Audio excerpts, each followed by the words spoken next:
నేను నమ్ముతున్నాను నా జన్మ నా దేశం అలాగే నా దేశ ప్రజల హితానికి రక్షణకి మరియు అభివృద్ధి కోసం జరిగిందని. నేను కేవలం ఒక సాధనాన్ని మాత్రమే అయ్యుండొచ్చు. అయినప్పటికీ ఈ విషయం నాకు సంతోషాన్ని కలిగిస్తుంది, ఎందుకంటే ఇలాంటి అవకాశం అందరికీ లభించదు.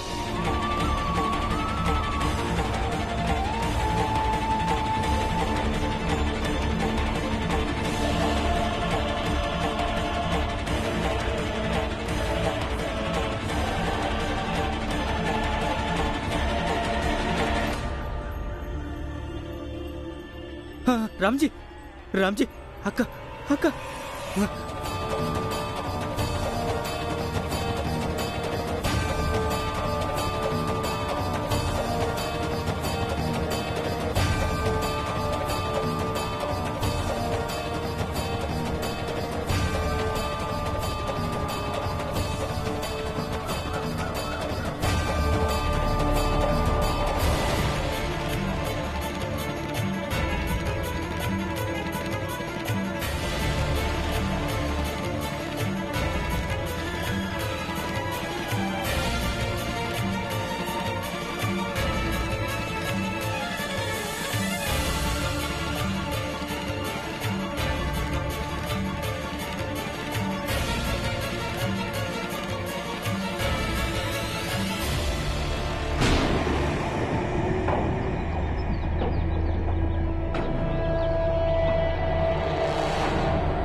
పిన్ని పిన్ని పిన్ని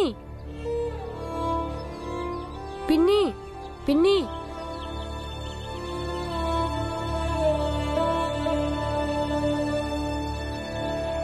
అమ్మా, పిన్ని ఏమీ మాట్లాడడం లేదేంటి?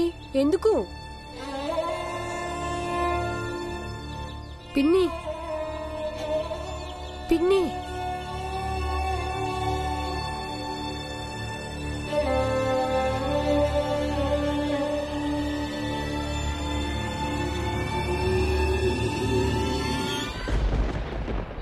అమ్మా, చెప్పమ్మా.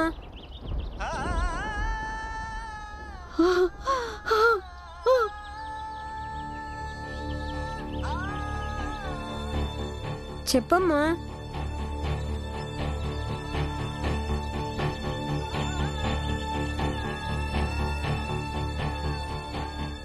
ఏం చూస్తున్నారు? చంపేశాం దీన్ని.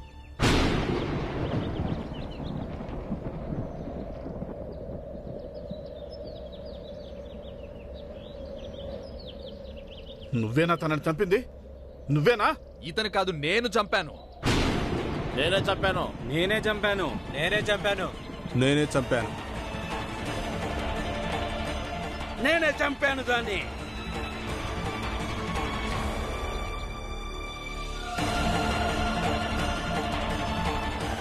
మేమందరం చంపాం.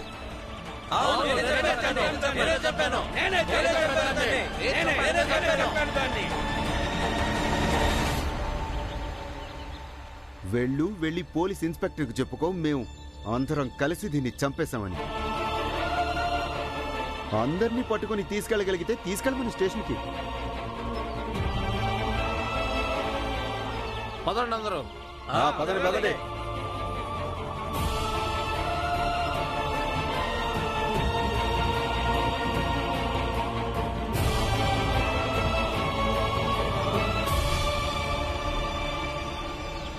రామ్జీ, సత్పాల్, చూసావా నువ్వు? ఈ ఆడదాని చావుకి బాధ్యత ఈ ఊరు వాళ్ళదంతుందో అంతకంటే ఎక్కువ నీకుంది.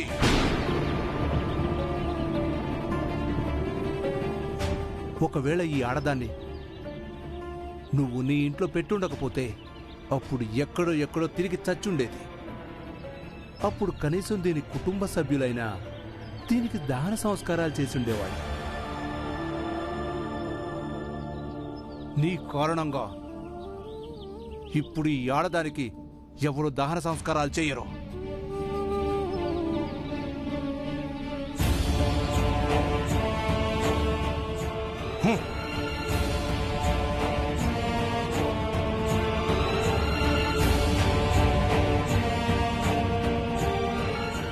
నేను ఎవరిని వదిలిపెట్టను, ఎవరిని వదిలిపెట్టను. అందరినీ చట్టానికి పట్టిస్తాను. అర్థమైందా?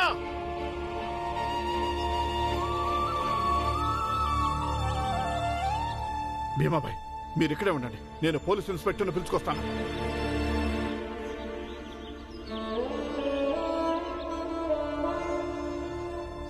నేను నా జీవితంలో అన్నీ పోగొట్టుకున్నాను. కానీ ఇప్పుడు నువ్వు గెలుచుకున్న ట్రోఫీని నేను తాకి చూస్తాను. విజేత గెలుచుకున్న ట్రోఫీ ఎలా ఉంటుందో.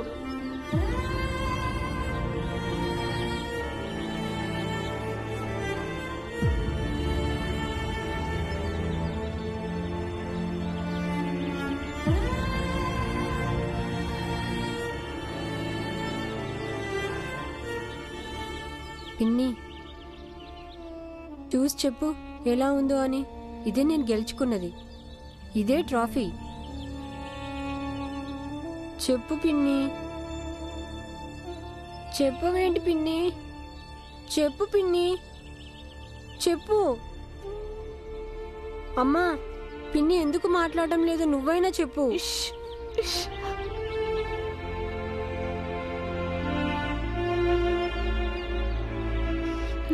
పిన్నిని విశ్రాంతి తీసుకునేవో.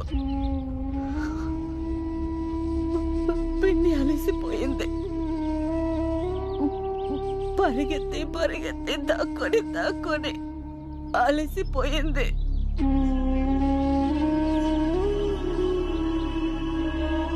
లేదు, రేమా, వీళ్ళందరూ కలిసి కావాలని మీ పిన్నిని చంపేశారు.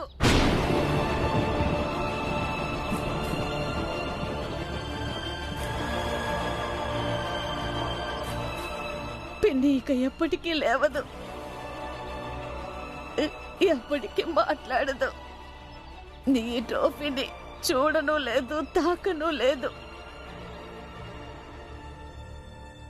బాబు, మనందరినీ వదిలేసి వెళ్ళిపోయింది తను.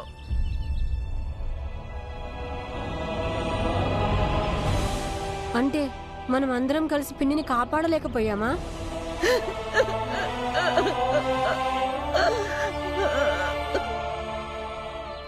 మనం కాపాడలేకపోయాం.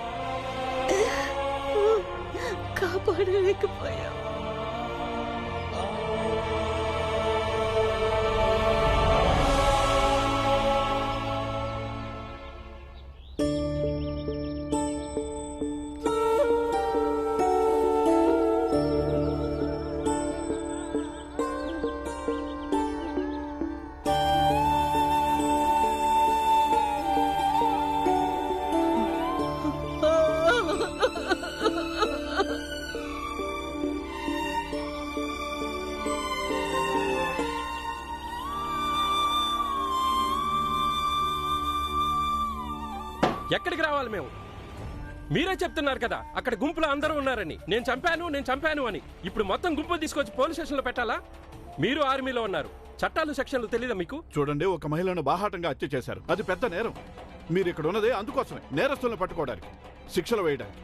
వాళ్ళంతా చెప్తే చెప్పొచ్చు నేను చంపానని.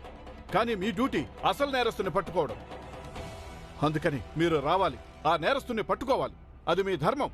నేను ఇప్పుడు ఆ ధర్మం గురించే మాట్లాడుతున్నాను రామ్జీ సత్పాల్.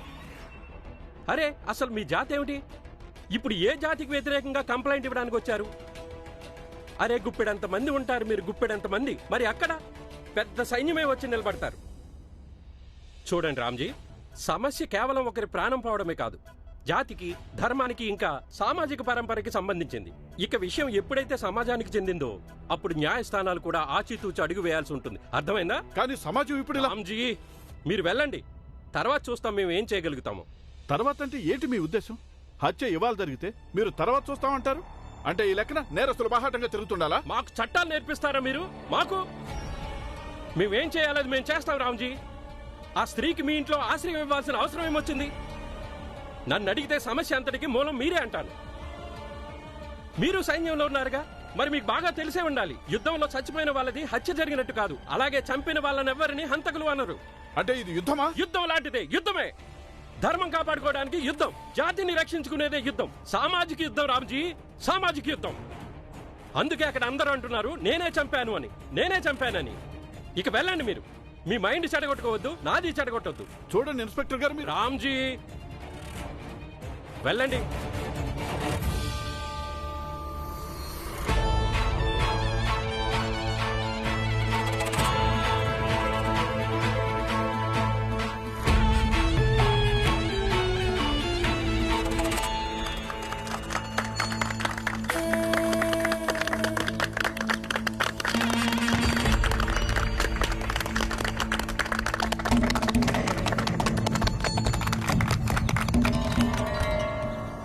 ఈయన ఈ ఘనకార్యం చేసి మన సమాజానికి ఒక ఉదాహరణగా నిలిచారు.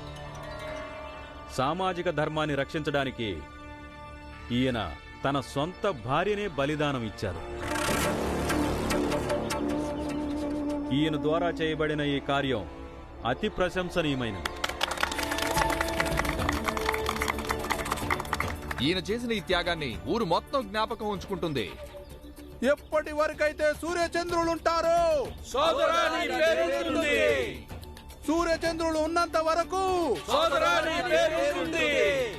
అలాగే వాళ్లకు కూడా గుర్తుండాల్సి ఉంటుంది.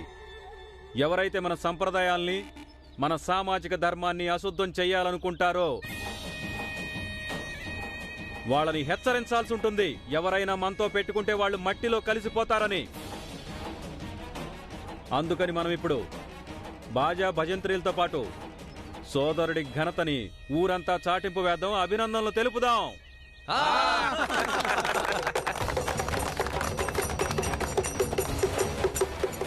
ఎప్పటి వరకైతే సూర్యచంద్రులుంటారో సూర్యచంద్రులు ఉన్నంత వరకు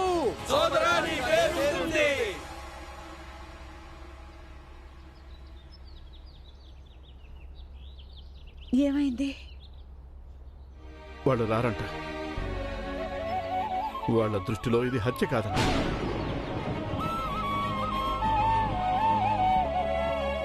వాళ్ళకి ఎవరు చెప్తారు? అలా ఎలా రానంటారు? నేను వెళ్ళి పిలుచుకొస్తాను. ఆగు. ఎక్కడికి వెళ్తున్నావు? ఇప్పుడు మనం ఈ పార్థివ దేహాన్ని ఏం చేద్దాం? వాళ్ళు ఈమెకి దాన సంస్కారాలు కూడా చేయొద్దని చెప్పి వెళ్లారు.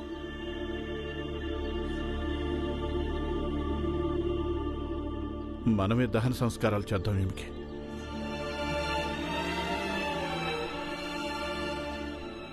శవాన్ని ఇలా గాలికి ఎలా వదిలేస్తాం?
ఎంతో ఆశపడింది.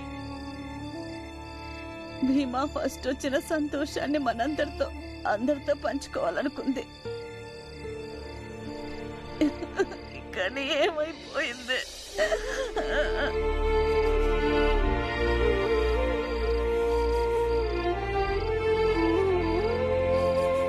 వదినా, ఆవిడ పాయసం వండడానికి పాలు, బెల్లం, బియ్యం తెప్పించింది కదా, నీతో తీసి పారయ్యవి. ఎందుకంటే తను లేని వెలితి కనిపిస్తుంది.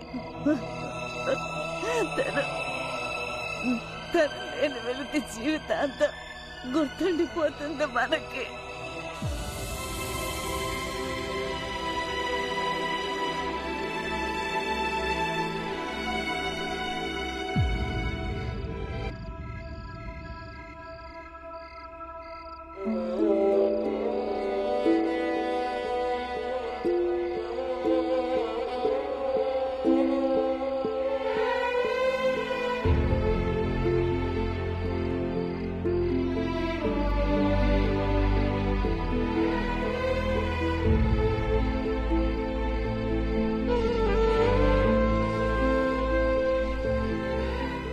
దీవెనలు బాబు, నువ్వు ఎప్పటికైనా చాలా గొప్పవాడివవుతావు.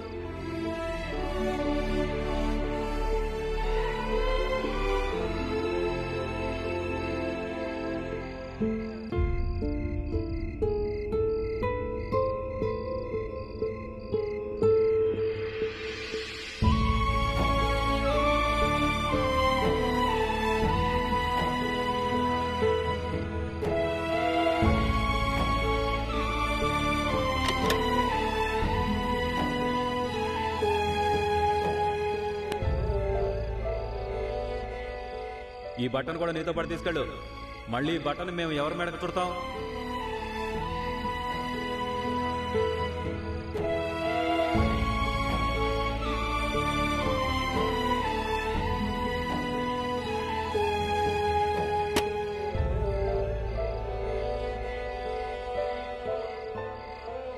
ఎందుకు పనికొస్తారు ఈ మనుషులు? ఎందుకు పనికొస్తాయి ఈ ఆదర్శాలన్నీ, ఈ పుస్తకాలన్నీ?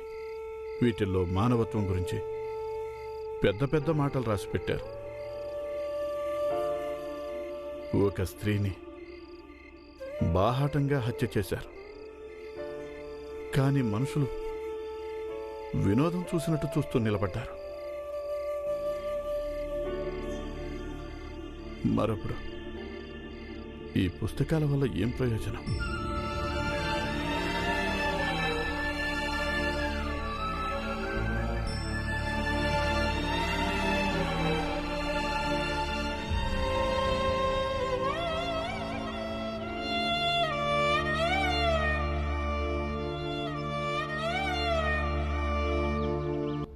భీమ్ భీమ్ భీమ్ అరే భీమ్ భీమ్ ఇక్కడికి వచ్చున్నావా? స్కూల్కి రావా ఏంటి? అరే ఏంటి ఏడుస్తున్నావా? ఏడవద్దు. భీమ్ ఎందుకు ఏడుస్తున్నావు? ఆనంద్ అన్నయ్య, అందరు కలిసి పిన్నిని చంపేశారు, కానీ మనం ఏమి చేయలేకపోయాం. భీమ్ అయ్యిందేదో అయిపోయింది. ఇప్పుడు దీనికోసం మన జీవితాంతం ఏడుస్తూ ఉండలేం కదా. ఏం చేయను బాలా అన్నయ్య, నేను పిన్నిని కాపాడలేకపోయానని నాకు చాలా బాధగా ఉంది. అదేం కాదు భీమ్, నువ్వు ఒంటరిగా ఏం చేసేవాడివి? అయినా తనేమి మొదటి వ్యక్తి కాదు అలా చంపబడిన వారిలో.